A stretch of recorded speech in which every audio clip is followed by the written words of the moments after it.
so here we go. Video number 2, the ultimate pig dissection. Okay, now, fascinating thing, okay? Now, did you see how we cut this a while ago? We cut we cut an angle cut. Well, that was really significant, and let me show you why. That's critical for humans and for pigs, all right? Because what we have is, if we'll look right here, okay, and I'm kind of open it up a little bit, we have the diaphragm, okay? All right, now let's see if we can, I don't know if we can see that very well, but see that membrane right here? This is the diaphragm. See, it's just a big thin muscle right there. Can we see that diaphragm right there? Can you see that pretty good? Well, that's fascinating because the diaphragm covers this whole area. I can put this, I can push on this diaphragm, and that was exactly the U-cut that we made is right below the diaphragm. The diaphragm is amazing because the diaphragm is a muscle that pushes up and pushes the air out of the lungs. Whenever we relax, the diaphragm lets the air back into the lungs, okay? So we can actually push on our stomach and feel that muscle, that diaphragm, as we suck in, it pushes the air out, and as we relax, it lets the air, so it lets the air out, so we move the air in and out of the lungs with the diaphragm. But the diaphragm does something a lot more incredible even than just breathing. The diaphragm separates, look at this, the diaphragm, and I don't know if you can see it with the camera there, but the diaphragm makes a nice separation between the upper abdomen and the lower abdomen. So above the diaphragm, okay, above the diaphragm, we have the heart and the lungs, and we go into the esophagus, we go in the brain. But then below the diaphragm, we have the lower abdomen, okay, which is all the digestive system, all right? And we have the liver and the large intestines and the small intestines and the kidney and the spleens, and we'll come in and show you all of those. But what's so cool about the diaphragm is that it separates that. Because what if we have a problem in the intestinal system, okay, not just in a pig, but even in a human, okay? What if we have a problem, let me cut this back a little bit, what does that diaphragm do? Separates the upper digestive system, okay? So it keeps all of that bad toxic stuff down in its own chamber, in the lower abdomen. So that's pretty cool. So there we go. So we have this diaphragm. So let's look at the lower abdomen first, all right? So the first thing that we see, okay, the first thing that we see when we look right below the diaphragm is, let's pull it out and take a look, okay? All right, we'll cut this out. Now, we also have, I want to show you this. I want to show you that, here's the umbilical cord, okay? Here's the umbilical cord. Now, what's coming through that umbilical cord? Well, we're getting blood and we're getting food. Well, let's pull that umbilical cord out, okay? Let's pull that umbilical cord out and let's trace it. There it is. Look, we can pull it right out of the belly button. We can pull it right out of the belly button. Whoa, that's the umbilical cord that went right through the belly button. But look what it's attached to. Isn't this cool? Look, it's attached directly, all right, we pull this out. It's attached directly to, the whole digestive system. So the mom actually bypasses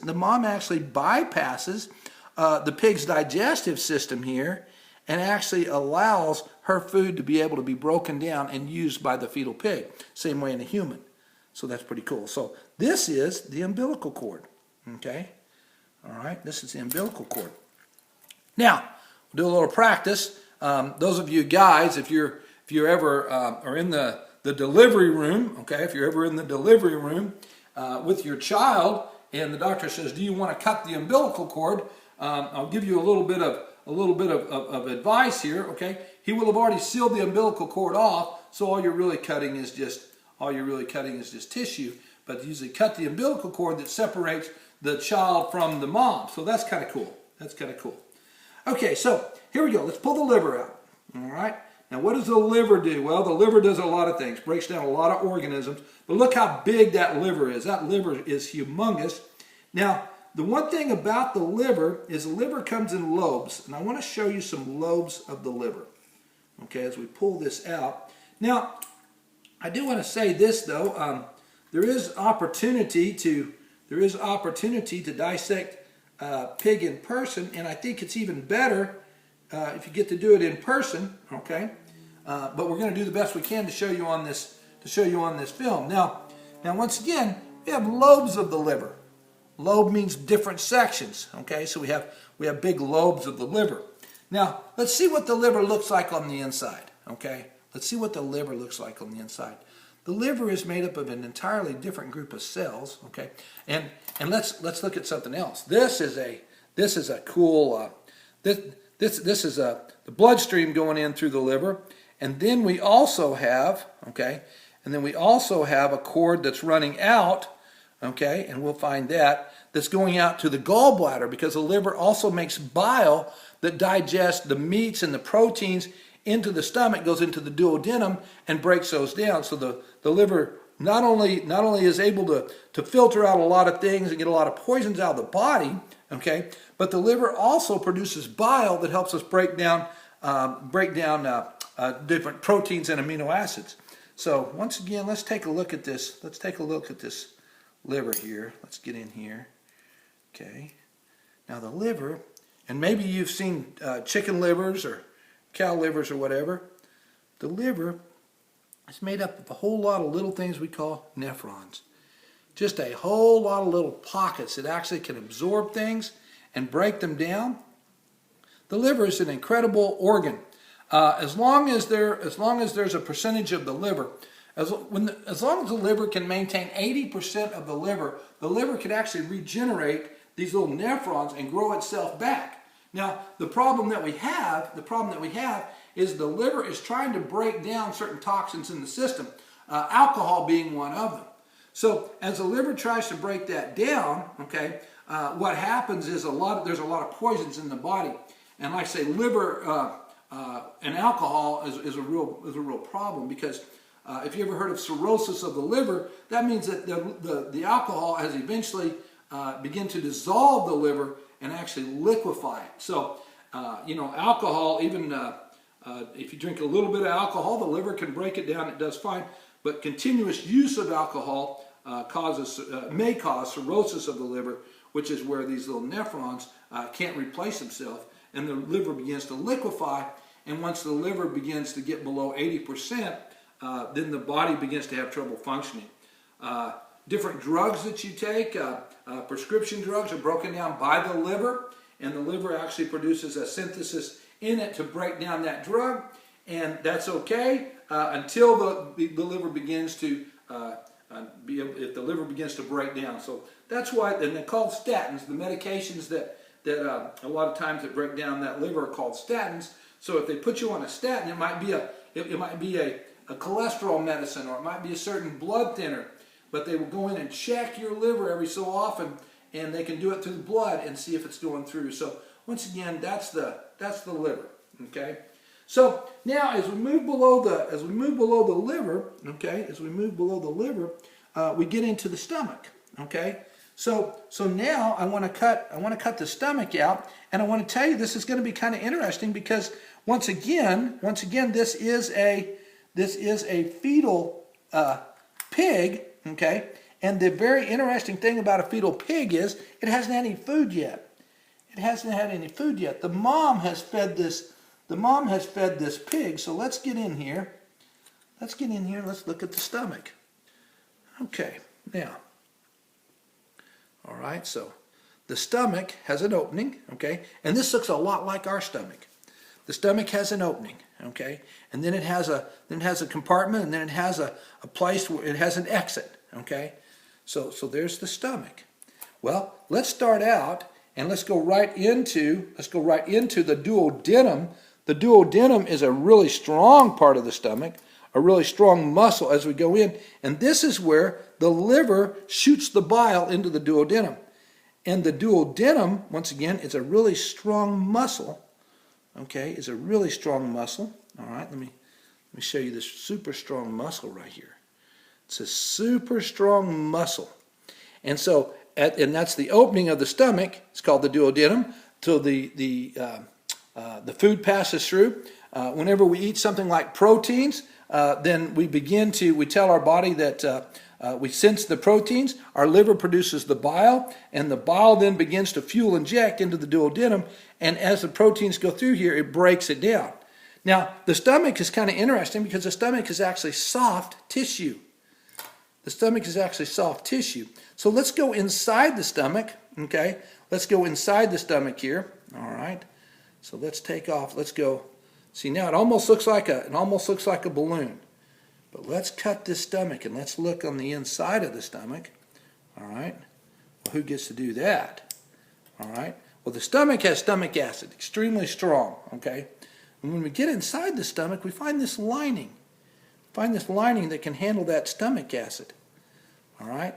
So what happens is if this lining gets a little hole in it and the stomach acid begins to get out, all right, and if we start to have that, that's called an ulcer. So anytime the acid gets through here, that's called an ulcer. So once again, there's the stomach, soft, super soft on the outside and pretty strong on the inside. And if we stretch it out, you can see how strong that stomach is. And it stretches out like a balloon.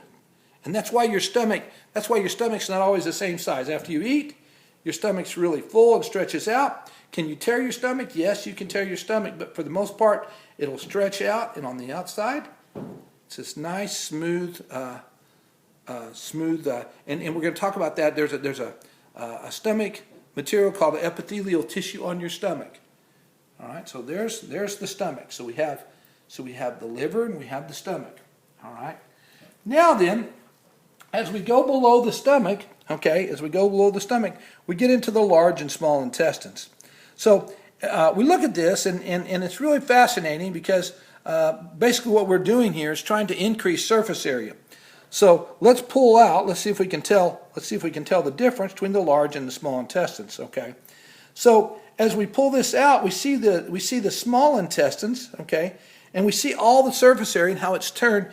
And the small intestines are going to absorb the water. The small intestines are going to absorb the food and the vitamins and the nutrients, okay, and then it's going to send it on over into the large intestines, and then it's going to eventually go to, all right, and if we can see in there, it'll eventually go to the anal opening, and so once it's all been processed, then we'll get rid of the excess food.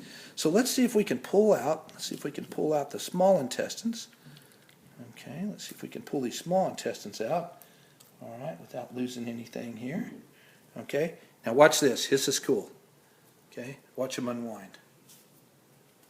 See how we can just pull them. See, isn't that fascinating? Isn't that cool?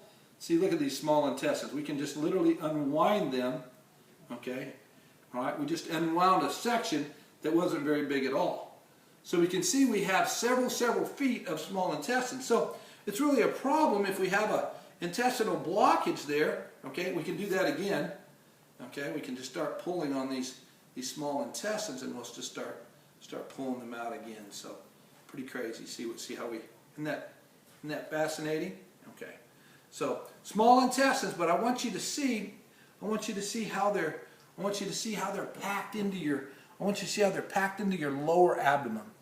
I want you to see how they're packed into your lower abdomen. Okay. All right. Now, as opposed to the large intestines, let's pull the large intestines out. Okay. All right. Let's pull these large intestines out. Now, the large intestines, okay, the small intestines run directly into the large intestines. But see, as we look at the large intestines, okay, and this is where we have a larger. Let's cut some of these off for you. Show you this. Okay. They are so packed in here and so tight, okay, that whenever we get in there, and I have to ask you a question, why am I getting food out of here? And the answer is because even though it's fetal, the digestive system is already beginning to work.